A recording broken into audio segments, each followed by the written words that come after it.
Hello everyone, welcome to Dr. Ravi's Academy. In today's virtual class, we will be solving a problem, that is, determine the natural frequency of the simple pendulum whose length is L and mass is M, and the mass of the rod is negligibly small. So here is a problem is a category of free vibrations, and let us solve this problem.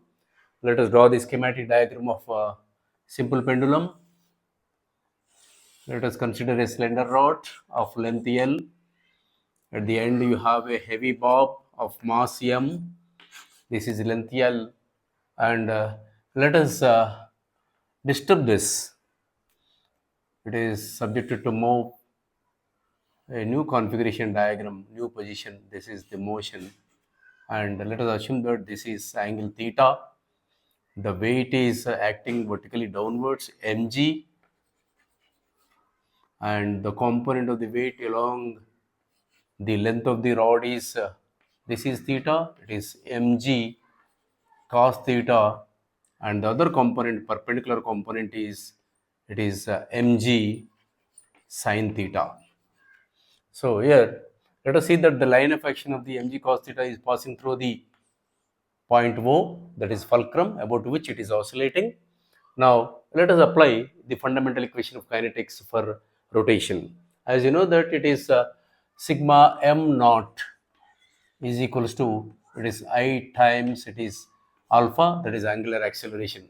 Some of the moments about the fulcrum is mass moment of inertia times it is angular acceleration, and here you can observe that only one force, this particular weight, is divided into two components. One is passing through the moment center, the other is perpendicular to it, and it is the moment contributing, the initial direction of the motion is away from the axis and it is towards. So it is a minus, it is minus mg sin theta multiplied by moment arm is L. This is equals to I value for this, it is ml square. The moment of inertia of a slender rod of length L is ml square, and this alpha is d square theta by dt square, angular acceleration. Let us bring this to the right hand side, and you can, here you can make one approximation that for small angular displacements sine theta is equals to theta. So with this approximation, you bring it to the right hand side, you have ml square into d square theta by dt square plus mg L into theta, mgl into theta is equals to 0. So this you can rewrite again, d square theta by dt square plus mgl divided by ml square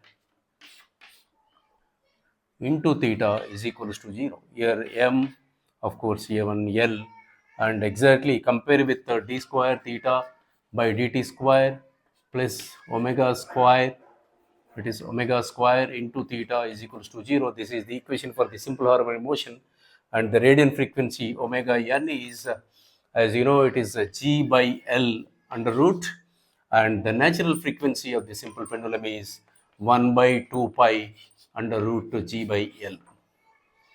Yes, here the conclusion of the problem is you have calculated by using the, this is what is the fundamental equation of kinetics applicable to rotation,